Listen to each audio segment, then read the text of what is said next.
Le monde culturel congolais en deuil, la République démocratique du Congo vient de perdre la chanteuse Elisabeth Tchala Mwana Mwidikai de son vrai nom, décédée à Kinshasa ce 10 décembre 2022. Durant toute sa carrière musicale, elle a valablement défendu le rythme Mutwashi et la langue Chiluba, au point qu'elle sera surnommée la reine du Mutwashi, la Mamou nationale. Je vous propose d'écouter une de ses chansons à succès, Caribou Yangu. Souvenir n'est qu'à concert na côté na mon vraiment live boya voilà ka souvenir na ngoya mwana bon talaka bo mwana batango na biso ba ndoko ba concert ba studio maman ngebe zalaki ba hit parade ba nini na yebaki à partir la wana comme pas bando beta ndule ne bien disparition na ye esalinga pasi basepela na liwa mutu te esalinga pasi. C'est une femme oyo après ça qui fait moins espace na mwana oyo neige ayebana ki pe asalaki biso pe moi esengo koyoka banzembo quand bien que tolobaka toyoka ba musique profane te mais so mutu azoyeba azopase pe message. Nayebaka Tchala Mwana les années écoulées quand j'étais encore jeune fille, quand elle dansait chez Abeti Masikini, nayebaki ele wana bango ensemble na Mbiliabel. Bon, kokola na kokoma na bana nazo mona ye tozo ko apprécier banzembo na ye azaki mingi ko évoluer mingi na libanda mboka na Afrique précisément na ba pays limitrophes. Bon, à part ça tanga ye lisusu kozonga to bana ipeka kotala ye tozo ko apprécier chanson oyo tikali na ngai mingi oyo yandaya. En tout cas, ezali liboso ya réseaux sociaux mais ngana nde ondima ngoze. Anayako matana taxi tozaki na fille moboye après ndengaki natali boye mama tsaka mwana kufi na ndimaki mpeka te. Nde nayako tana digital tawa mo tsaka ba musique na ye. Na mona bi non c'est que on a yokaki eza solo après na pokwa nde na Rolanda na cinquantenaire et pas Jamaïca Sabmande ayo lobate to kufeli mama tsaka moi en tout cas et ça lenga passe makasi vraiment na pranaki liwane vraiment et ça lenga bien. Lorsque j'ai appris sa nouvelle qu'elle nous a quittés, j'étais sur mon Instagram en train de poster un truc. Et je viens un truc sur Banamboura qui a posté qu'elle n'est plus là, elle nous a quittés. Ça m'a fait mal parce que je voulais la rencontrer de son vivant comme ça, chose que je n'ai pas fait parce qu'elle est partie. Donc comme on dit, l'artiste ne meurt jamais, mais elle reste à travers ses œuvres. Moi, c'est en me réveillant, comme la première des choses à laquelle on touche quand on se réveille, c'est notre téléphone. Et donc quand je suis allé sur les réseaux sociaux, j'ai vu. Mais la première des choses, c'était le doute. Alors j'ai recouru au groupe de WhatsApp de B1 Télévision où les informations sont traitées avant d'être diffusées et vérifiées aussi. Et donc quand je suis allé, j'ai vu exactement que c'était vrai. Et c'était un choc, c'était vraiment un gros choc parce que je ne l'ai pas connue malade moi.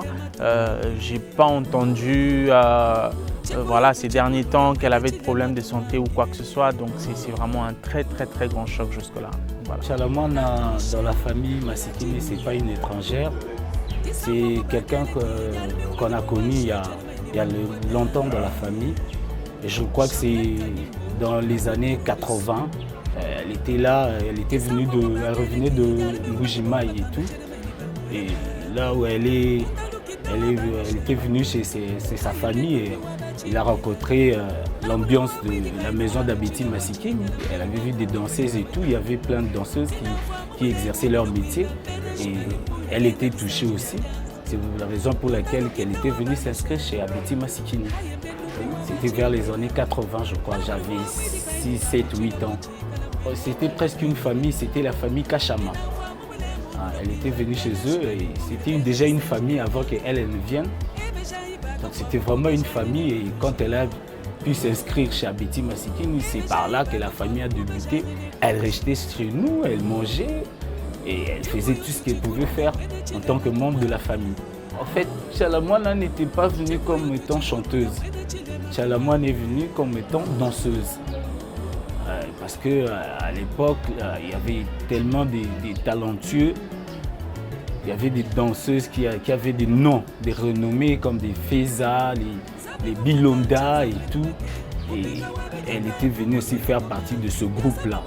Il y avait aussi Mbiliabel à l'époque à la maison. Donc elle a exercé comme étant une danseuse.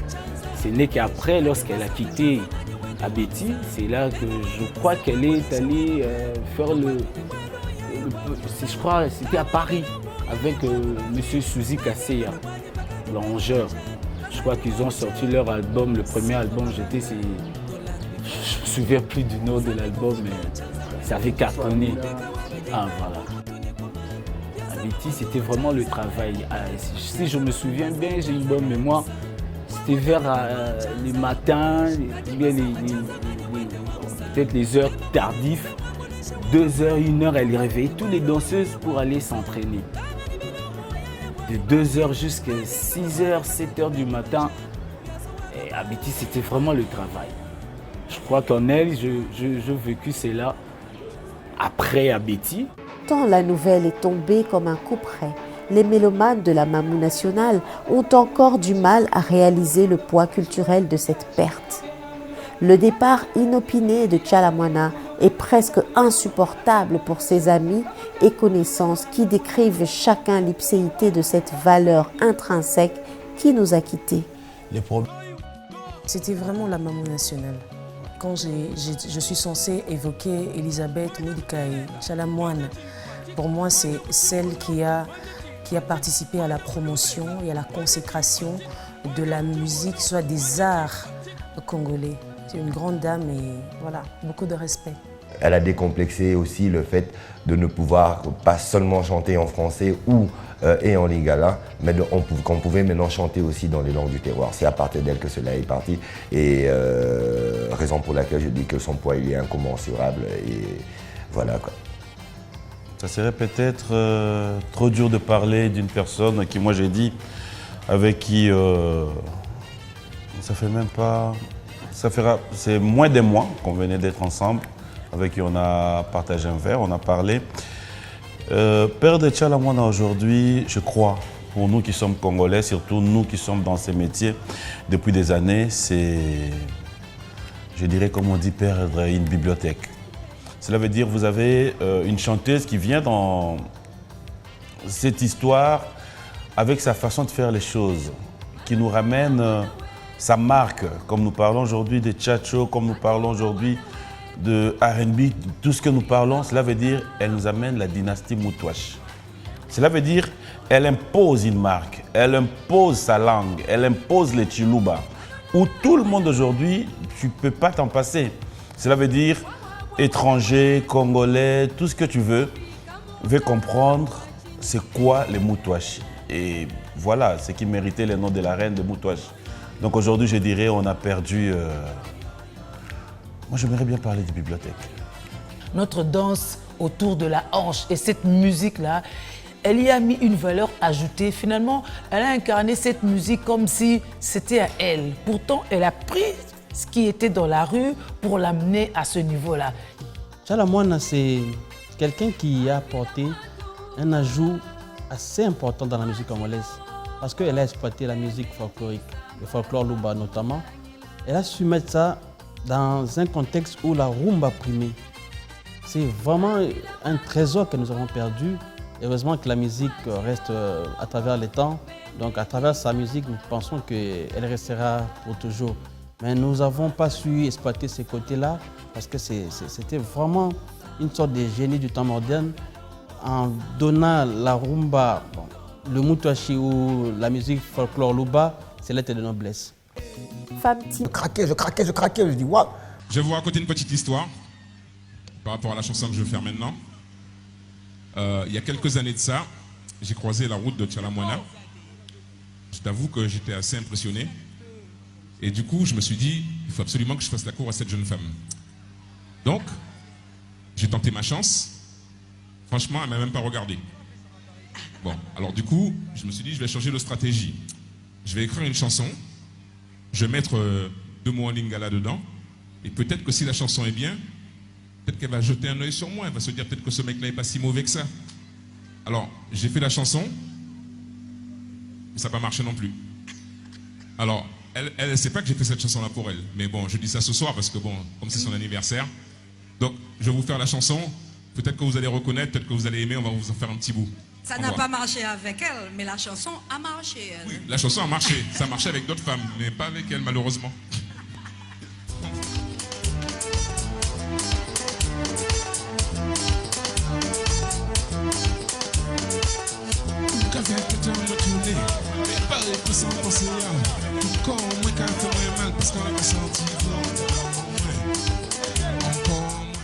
Dans cette chanson, ils ont repris une partie d'un Pierre Bakouba. Tout le monde aime Maboko. Amame Maboko.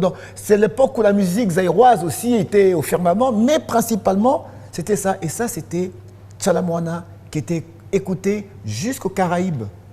Tchala Moana, en tant que femme, c'est une femme qui ose.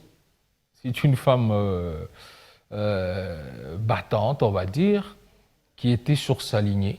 Elle pouvait bien, comme on voit avec d'autres artistes, on essaye ce style, après un moment on se dit oui, là-bas ça ne donne pas, je vais aller dans l'autre direction. Mais elle a gardé ses tempos. Les rares fois qu'elle a fait des petites sorties de son domaine de prédilection, elle n'est pas restée longtemps là-bas d'ailleurs, hein, donc elle est toujours revenue dans son style. Son moutachi endiablé, voilà, et avec des danses très osées de fois. Mais c'est un artiste. L'artiste, il est comme ça. L'artiste, il est dans un monde que les autres ne maîtrisent pas. C'est un monde de folie, c'est un monde d'imagination. Durant plusieurs années, la danseuse aux 1000 postures a été sujette à plusieurs rumeurs et colibets de la part des dames qui la trouvaient trop impudente et suggestive à cause de sa manière de danser et de s'accaparer des regards des hommes. Était-ce vraiment de la scène ou de la provocation? Moi, je pense que c'était justement simplement de la scène. Parce que quand vous la voyez en privé, elle n'était pas comme ça. Voilà, c'est-à-dire qu'on fait toujours un procès mal intentionné vis-à-vis des artistes. Si vous rentrez même dans nos musiques de tradition, mais nos mamans dansaient même seins nus. Vous voyez, nos mamans, aujourd'hui on parle des tatouages, mais dans notre tribu, les gens sont tatoués. Donc c'est-à-dire que c'est ça en fait. Mais c'est pas pour faire l'apologie de ça. Moi, par moment, elle faisait des choses qui laissaient un peu à désirer. Mais moi, je vois surtout l'angle de la scène, parce qu'elle faisait ça, elle s'éclatait. Aujourd'hui, les gens regardent, je dirais la télévision américaine. Mais qu'est-ce qu'on voit là-bas? C'est des corps de femmes. Et c'est même ces chaînes-là qui sont aujourd'hui câblées, branchées pour les enfants. Dans les temps, ce qu'elle faisait pouvait gêner. Mais aujourd'hui, ça peut gêner qui? Parce que tous les artistes en ont pris de la graine. Donc voilà, aujourd'hui, plus ou moins, les gens sont dénudés. Même pas comme Mama Tchala Moana, encore plus. Voilà. Elle, c'était quoi? C'est parfois montrer sa cuisse, etc. Non, je ne pense pas qu'elle a été dans l'excès. Les femmes avaient plus peur que, par exemple, Léa Marie puisse tomber sous son charme. Voilà. Mais moi, personnellement, en tant qu'artiste, je ne trouve pas ça pas mauvais. N'oublions pas, ça va aussi avec l'âge. Quel âge elle a commencé la musique? À quel âge? Et comment? Quel succès elle avait? Tout ça, ça comptait. Et elle faisait rêver. Alors, dire aujourd'hui, elle était légère, quoi que ce soit, moi je dirais pas forcément. Mais le métier qu'elle exerçait nous ramène, nous qui sommes innocents dans ce métier, à juger. Cela veut dire que nous avons toujours des idées. Ce n'est pas la seule. Nous avons connu ça avec le Mama Betty, Mama Biliabel. Elles ont toujours été taxées de tout. Après ça rime toujours avec les belles femmes. Les belles femmes riment avec la méchanceté ou les méchancetés en général. Ça, c'est pas nouveau. Quand vous êtes belle, en plus talentueuse, mais on ne pouvait pas s'attendre au contraire. Quoi de plus normal? Est-ce que vous imaginez, est-ce qu'il vous arrive de regarder Tchala Moana jeune, la vingtaine? C'est tout à fait normal, ça explique tout. Belle, intelligente et talentueuse. C'est une bombe. pour parler de sa personnalité. C'est quelqu'un qui aimait son travail, quelqu'un qui aimait bien faire son travail et qui avait la rigueur dans son travail. Cette partie légèreté dont vous parlez, c'est juste la bête de scène que vous étiez en train de voir, que nous étions en train de voir. Mais cette bête de scène faisait partie bien sûr intégrante de sa partie artistique qu'elle devait montrer, qui faisait d'elle ce qu'elle était. Et la preuve, je peux donner une petite anecdote. J'étais régisseur d'une scène à la Foire internationale et le fait qu'il y avait la partie de musique chrétienne et puis la partie de musique mondaine, comme on le dit ici, bien que pour moi il n'y a pas de différence, tout c'est la musique, le son est agréable à l'oreille. La sœur Marie Missamou ne voulait pas passer avant. Et elle demandait de passer après les autres groupes. Et après elle, c'était bien sûr Mamou National. Mais elle m'a demandé de venir dans sa loge pour me dire en tant que régisseur, JPK, s'il te plaît, moi personnellement, ça ne me dérange pas de commencer. Moi j'ai dit non, mais par rapport bien sûr à la scénographie qui a été faite, vous ne pouvez pas commencer avant. Vous êtes le clou, vous êtes la partie finale, c'est pour vous que les gens viendront à la fin pour cette partie-là, parce que là maintenant nous avons que ceux qui viennent pour la musique soi-disant chrétienne, ainsi de suite. Elle a dit mais moi ça ne me dérangerait pas pour jouer, et pour ceux-là et pour les autres, je suis artiste, que je monte sur scène et que je commence.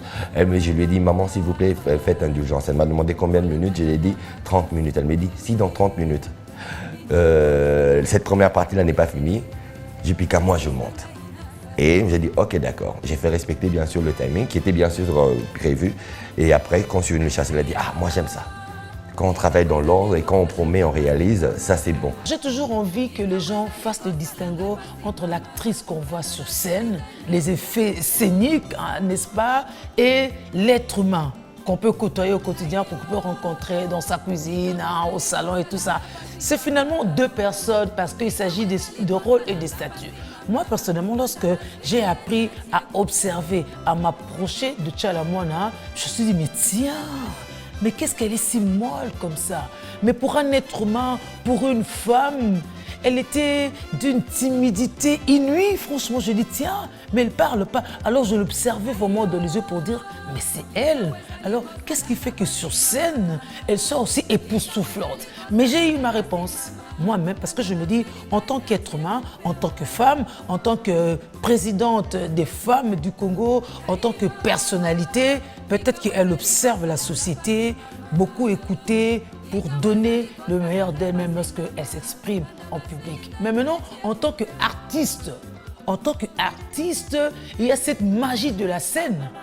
Elle a sa tenue, elle a tous les effets qui vont avec pour faire son moutouachi et pour le vendre. Vous remarquerez que la Mamou National, non mieux, la Tchala Moana qu'on avait vue sur scène n'a jamais été la Tchala Moana qu'on a rencontrée de la rue, même pas sur le plateau de télévision, alors que les autres confondent. Hein. On fait la danse partout, mais elle a toujours fait la démarcation et coup de chapeau. Tchala Moana, c'était la gentillesse, la compréhension et surtout la simplicité, parce que quand on atteint un certain niveau, parfois, il y a beaucoup de gens qui n'arrivent plus à gérer leur succès, mais elle gérait tout le temps son succès. Alors tout le temps. Elle était très humble, elle savait reconnaître tout le monde, elle parlait du bien des gens. Et c'est ça que moi je retiens de Maman Tchala Moana. C'est-à-dire que c'était un personnage qui vous met tout de suite à l'aise. Hein, vous la rencontrez, ah papa, elle appelait tout le monde presque papa, etc. Donc ce sont des postures qu'on ne trouve pas souvent dans nos artistes, j'allais dire, de la jeune féminine. Voilà. Mais c'était une femme politique, une actrice de société. Elle a mobilisé des femmes, surtout à l'époque où notre pays marquait un tournant décisif, c'est-à-dire qu'on est parti de la dictature de Mobutu. Mzee Laurent Désiré Kabila est arrivé. Elle a drainé les femmes. Hein. Le REFECO, le regroupement des femmes congolaises, était porté par Tchala Moana, qui en était même l'initiatrice et présidente. Donc autour d'elle, elle a fédéré des énergies, des femmes de tout bord, mais pourquoi pas des hommes aussi. C'était une personnalité et elle le restera comme ça, avec ses multifacettes. Tchala Moana a vendu la culture congolaise, le folklore Luba, mais surtout la danse moutouachi dont l'origine et la substance restent méconnues. Qu'en est-il en réalité? Le moutouachi à la base tire ses origines dans le moutouas, le verbe, qui est une pratique assez osée, sensuelle, voilà. Et ça vient du Kasaï central. ça vient du Kasaï en général, on va dire, et Tchalamwana, originaire du Kasaï central, du Kananga, a été intronisée comme reine de Moutouache. Il était tout à fait normal qu'elle parle le Moutouache ou qu'elle porte le Moutouache comme elle a si bien fait. Premièrement, le Moutouachi, c'est une culture, c'est un aspect culturel d'une société qui fait partie bien sûr de la République démocratique du Congo. C'est une danse que l'on trouve dans le Kasaï, la grande province du Kasaï, et particulièrement dans la partie Luba. C'est une danse Luba. Par rapport à son anthropologie, c'était une danse dansée par les sorciers et les féticheurs pour envoûter. Et la contre-attaque, c'était aussi dansé par ceux qui devaient être envoûtés pour empêcher cet envoûtement. Ça, c'est la partie ontologique, bien sûr, et ça se passait dans la forêt. Et c'est une danse qui consiste juste à bouger les hanches, une rythmique et entrer, bien sûr, au battement du tam-tam et des instruments qui accompagnent. Et elle fait partie intégrante même de la culture Luba, cette danse, et elle est une danse typiquement bantou. Voilà. C'est la première à être parvenue à faire sortir. Le Moutouachi existe depuis l'époque ancestrale. Ancestrale alors, depuis la nuit des temps, le Moutouachi existe. C'est une danse traditionnelle, une danse folklorique traditionnelle qui a une histoire ontologique. Et c'était resté ici, enclavé si je puis dire.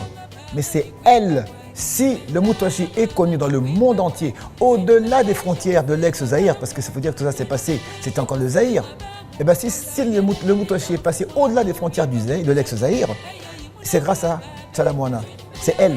Ça, on pourra tout dire, mais on ne pourra jamais lui retirer ce fait-là, ce fait historique d'avoir apporté la danse Moutouachi, d'avoir fait danser dans toute l'Afrique, tous les Caraïbes, tous les Pacifiques, en Europe, partout, c'est Tchalamwana.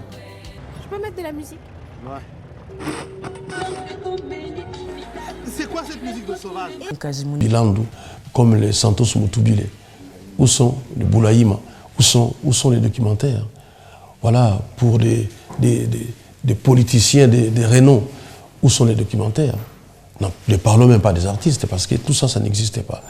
Or, je pense qu'aujourd'hui, beaucoup de gens, pour parler vraiment dans le cas du moment. Né dans une famille modeste, avec un père militaire, Amadeus Mudikai, et d'une mère au foyer, Bambiwa Tumba Alphonsine, c'est le 13 mai 1958 qu'Elisabeth Tchalamwana voit le jour dans la ville qui lui prête son prénom, Elisabethville, actuellement appelée Lubumbashi. Sous le drapeau, son père meurt assassiné par les maquisards moulélistes lors des guerres de sécession du Chaba. Tchalamwana n'a alors que 6 ans. Encore enfant, elle chante dans l'église du camp militaire Kimbembe. À 9 ans, en 1967, elle foule pour la toute première fois la terre de ses ancêtres en arrivant à Luluabourg, actuel Kananga, avec sa mère. Et 9 ans plus tard, à ses 18 ans, elle arrive sur Kinshasa, décidée à se faire une place sur l'échiquier culturel zaïrois. Elle toque à toutes les portes dont certaines lui restent fermées. Cependant, elle aura la chance de fréquenter les meilleures écoles de son temps, dont celle de Rochero Tabouley, Franco Luambo Makiadi, de Mpongo Love dans les Tcheke Tcheke Love en 1977, d'Abeti Masikini dans les Redoutables en 1978, du Père Buffalo dans Minzoto Wela Wela et bien plus encore. Soucieuse de se bâtir une carrière de chanteuse, Tchalamwana tente d'atteindre Abidjan en passant par la Centrafrique, par Lomé au Togo où elle retrouve son ancien collègue Suzy Kasseya, puis Abidjan où elle se produit un peu partout comme danseuse bénévole avant de rencontrer François Louga qui lui offrira une plus grande visibilité avant qu'elle n'aille sur Paris grâce à l'un de ses tout premiers tubes, Amina, composé par le maestro Suzy Kasseya.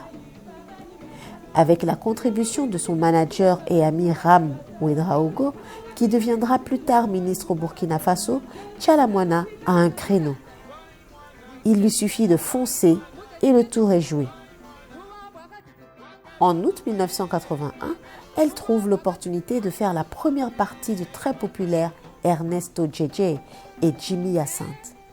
En 1982, elle électrise le sommet du CEAO UMOA et se met dans le viseur de plusieurs chefs d'État qui l'invite à tour de bras, à l'instar de Thomas Sankara qui l'invitera en 1986 à se produire au Burkina. C'est dans ces entrefaits que Suzy Kaseya lui insufflera l'idée de se faire valoir en portant au mieux sa culture au lieu de tomber dans le mimétisme vicieux. Durant les 10 premières années de sa carrière, c'est lui qui fait sa musique. Il devient de fait son arrangeur et bien plus encore l'âme qui porte sa voix. Enfin, tout est prêt pour faire décoller la fusée kassayenne.